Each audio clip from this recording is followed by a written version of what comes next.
barumva ngo free visa ntibamenye ico biba vyavuyeko. Twongere turabe igituma Emir wa Qatar yari afise urugendo ruja muri Congo ariko akaba yaciye mu gihugu kibanyi c'u Rwanda. Reka tubanze tubahe ikaze na karibu kandi.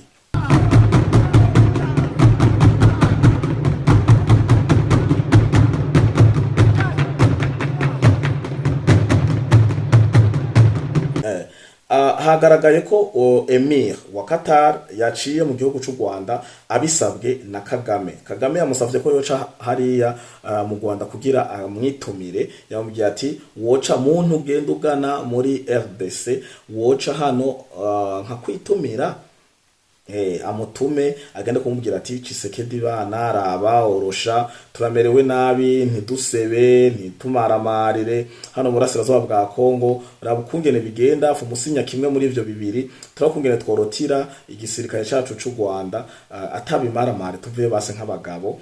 Navyo ni ibintu bidashoboka kuko haramaze kujamwo dossier ya genocide, harajamwo ikintu cyitwa genocost n'ibindi bigenda bitandukanye. Babwiwe kuvayo kuva kera baguma bashiramwo akadada. Ibi rero nivyo bigiye kubakwegera.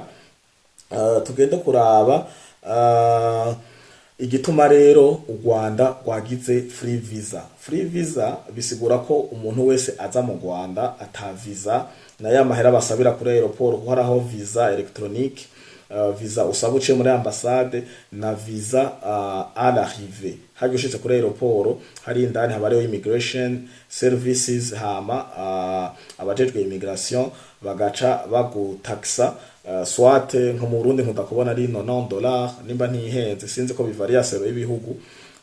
Kubera hari umuntu mperuka kubona nawe nyene nzoza kumuvuga ko yakoze video tumwe n'abanyarwanda kuko yaravuye mu Rwanda aje kuvuga igihugu cacu nabi kuva mu ntango yururuka indege yaja muri aeroport mu tagisi ahantu hose yagenda avuga Burundi is a poor country, murusinze Burundi ngibi nibi vya bintu nyene aba yaje yatamiye. Nawe nyene ndi mukumuza ko ndaronse umwanya turabiza ko no munsi kandi profite indongozi ziza guhura na kino kiganiro ndiko ndakoro aya mango nyene ibindi ko ndavuga babwire indongozi zacu zitwarire uriya muntu. Turarambiwe kuko ibi birakogwa.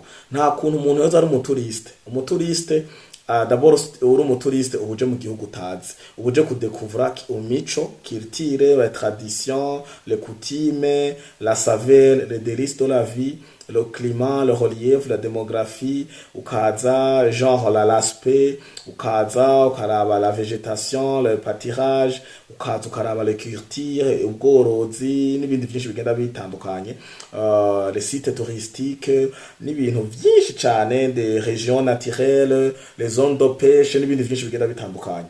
Rero mu gihugu uje kuraba ivyo bintu ndibaza ko tezo kurondera mu guide soit ukabukinga hotel hamukaza iryo hotel mwaravuganye ko bazoguha n'umuntu agutembereza. Uje ugacugenda muri restaurant usangirira hamwe, sinzi nuko ndabavuza ucumengo ndabasuzuguye byo ca bigaruka ngo none ko bavuza abo bantu rabasuzuguye no mugabo ya invi umuturiste adakwiye gushikiramwo kuko nivyo azoca agenda aravuga. Murabaze kubona mu bindi bihugu si umuturiste aje akabukinga make sure umuhaye tarifu nziza, umuhaye service nziza, apana kumutwara mu cumba ci a metre carré za hoteli zimwe, si hoteli ni bwabuzu nyene diligence niko no bivuga. Mutware mu mahoteli hari igihugu caho ciza c'u Burundi cuzuye amahoteli kuva ku nkengera za Tanganyika gushika ku mupaka w'igihugu c'u Burundi, uhana na Tanzania, uhana n'u Rwanda, uhana na Congo, eka no mu Bucimbiri turafise amahoteli. Rero raba amahoteli mwereka ingenzi ngiriye ko mvundira akagohe abarundi apana kuzabona fata umuntu aje ari umuturiste mubona ko kameme namwe canke nawe ubwiwe akibwira ati je nkine ihoteli nangahe.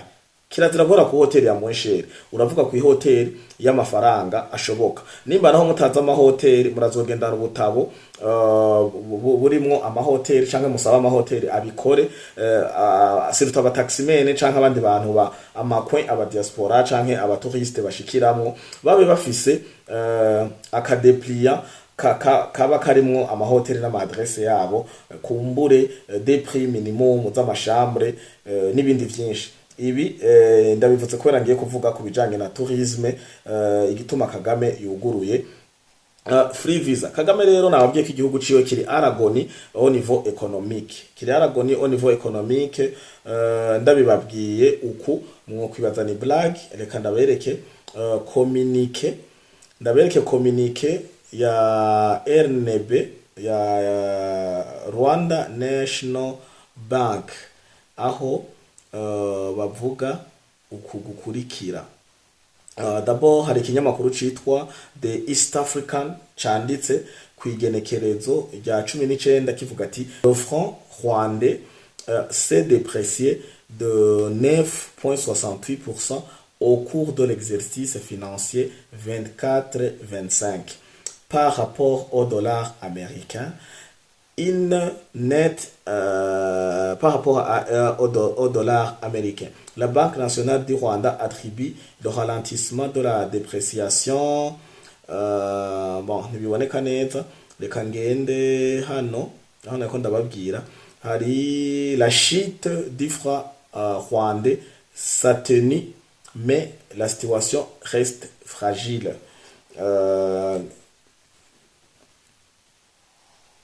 Hanyuma yes, bisa nivyo. Depreciation yabaye ya 9,68. Ibi bikaba bitumwa nuko u Rwanda rutakigira ibintu bita import.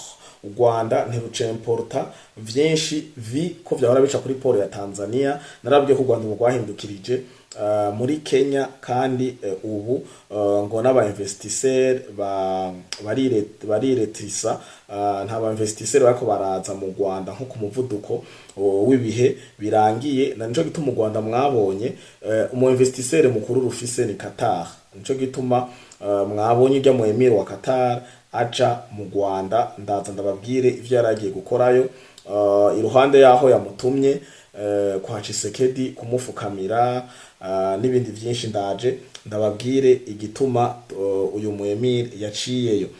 Rero bavuga ati un pays peut décider d'ouvrir un visa gratuit au monde pour stimuler le tourisme. U Rwanda rushaka ko ingenzi abaturiste binjira ku bwinshi batabacajinjira amahera ya visa yo kwinjira, kugira badepansa amahera menshi surtout amadevise, barabe ko ingenzi zisubira kuhurumbira u Rwanda, kuko u Rwanda ruri depressé. U Rwanda nta muntu akigwitaho, u Rwanda nta muntu akiyumvira ko yoza kuraba gutemberera u Rwanda ku muvuduko gwahorako. Simvuze ko bataza, ariko ku muvuduko gwahorako kuvaho intambara igaragara ikongera ikemeza ko umunyarwanda ari wareka arica asesa amaraso yiba mu burasirazuba bwa Congo. Ikindi kintu ngo ni attirer les talents et les investissements et renforcer son image sur la scène internationale. U Rwanda rwaramaze gucafura, guzuye amaraso y'inzira karengane zo muri Congo. Ruriko rurashaka kurabe ko bohurumbira, kandi u Rwanda imiryango iri ouvert, nababwiye kari nka ecclesia yagenewe bose, canke hariya ku isoko, canke na masare de concert barayihisha. U Rwanda go nta kintu na kimwe gwasizeho. Werufo ku katitike y'indege utumbereye mu Rwanda ni free, wenjira ku buntu, kugira barabe ko ronko utwo twunzango two dufaranga tw'aba touriste, aba investisseur baze bahagira amajanja, barabe ko bishoboka. Kandi ngo u Rwanda gongere goze ishusho yago mu makungu, rusubire ruvugwe, kuko umaze kuvuga ati ngo igihugu kiraretanze visa free, bategeza ko kwandika mu binyamakuru. U Rwanda gongere ruvugwe basi muri bonne chose, ntiruvugwe mu bwicanyi bwa Congo. Ces politiques visent à encourager les voyages, à faciliter l'immigration des travailleurs qualifiés et à améliorer les relations diplomatiques et économiques. Ndibaza ko mu vyumva uyu mugambi baba bakoze bashaka ngo abadiplomate n'ibindi vyinshi n'indi migenderanire barabe ko vyosura kugira isura, kuko u Rwanda rwaramaze gucafura mu makungu. Ibi bintu biri clair, nta muntu n'umwe atabize. Indi objectif ni kuri attirer les touristes. Bavuga ati un visa gratuit ou facile d'accès rend le pays plus attractif pour les voyageurs en réduisant les coûts et les formalités administratives. Igituma ugize visa free aba ingenzi ziza ari nyinshi, nico gisiguye ngaha. D'abord je nko ngomba kugenda muri Amerika, ndiyumvira itike nangahe. hama visa nangahe numvise ko uruviza ruzimvye mba ruviza ari nka $100 canke $200 mwate amafaranga ari menshi kandi nabi ikindi gihugu kiri hagufi gifise visa free canke gifise amafaranga ari make mugo bavuze ati kuja muri Amerika ni kubuntu ndibaza ko atamuntu numwe atogenda hari abantu bogurisha amakarte memoire amatablete ibiki amagarde robe n'ibindi vyinshi kugira barabe ko boja muri Amerika mugo condition ya visa na nibi bace bavuga ati les formalités administratives n'ukungenerera iyo visa uyironka igihugu kirashaka kuva gifise visa zimbutse y'idolari 10 na 5 20 25 30 mugabo kugira uzoyironke ukabirinda ugumba ico kiraca intege nk'umuntu yavuze ati ari mu kwa gatandatu ete irageze mu kwindwi k'umunani ashaka kugira vacances d'été ashaka kugenda n'umuryango wiwe canke n'umukunzi wiwe agaprevoya kuja muri ico gihugu visa zimbutse mugabo les formalités administratives zigateba usavye visa ugasanga umara ukwezi n'ibindi birenga ivyo navyo biratuma ingenzi zitaza nico gituma u Rwanda rero guguruye kubera bw'ubukene bw'amadollar kandi ifaranga ryabo ririko rirata agaciro ku muvuduko udasanzwe nababwiye ko rigeze ku bici 9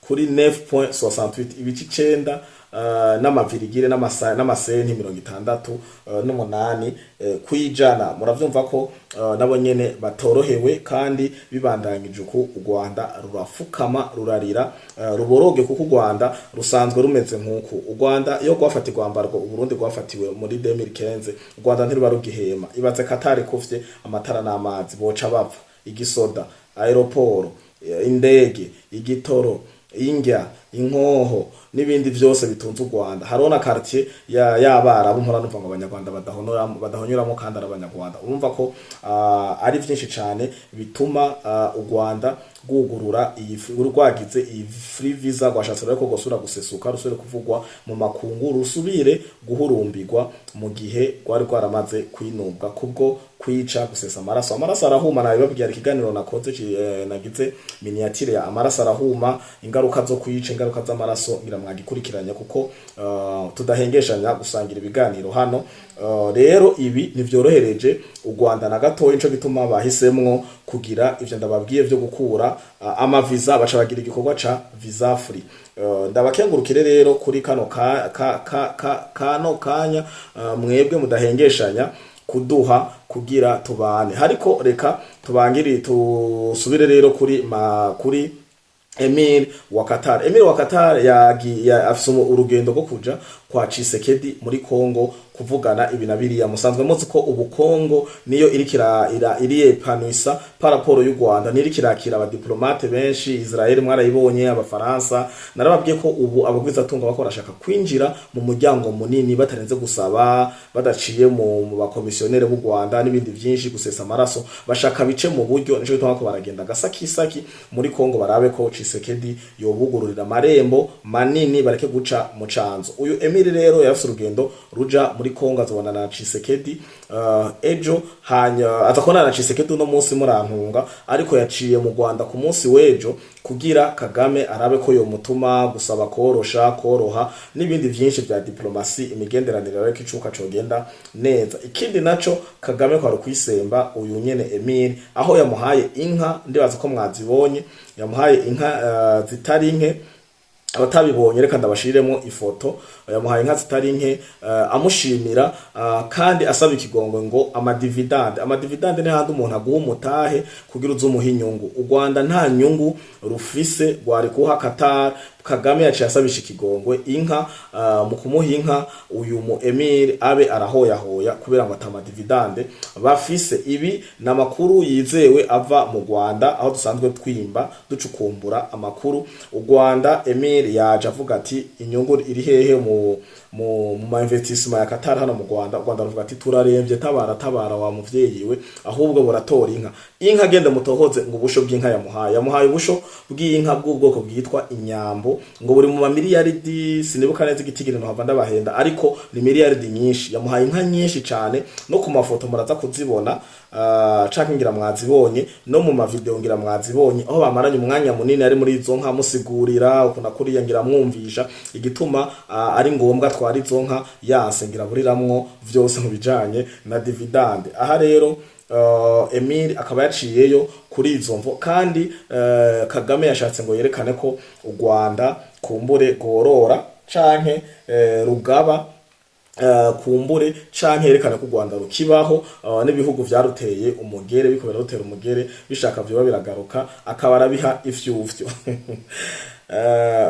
iyi commentaire canke aka kantu umuntu yakambwiye navuze ati uravuze ukuri, nico gituma mvuze ati reka nanje ndakabashishirizemwo kugira muvyumve ko abanyarwanda badukurikirana, kandi abanyarwanda bari hagufi cyane, kandi abanyarwanda rero baduha amakuru yizeye, haba ku mavideo, haba ku masanamu, haba kuma audio. Benshi bakunda kuvuga ati kuri mu Burundi ubimenya gute? Ndabimenya kuko abanyarwanda bararushe muri rusangi, iyo ntwaro y'inkotanyi so babona ngira irabavuyeko, ariko ntitubifuriza intambara, ntitubifuriza gutemana, ntitubifuriza kugira iki, irashoye kubava iyo ntwaro mu nzira ya diplomasi, mu nzira y'amatora, canke bakaruha nabo nyene bakavuga ati akire ivyanyu kuko igihugu ni ic'abanyarwanda, si ca Paul Kagame, si c'inkotanyi, iki ni Kirundi gira cumvikana muri rusange. Ndabakengurukire rero kuba kuri kano kandi kanya muturonkeje, ndabibutsa ko nta Free Podcast TV atamwebwe, ayandi makuru nagaragara turaza kuyasangira,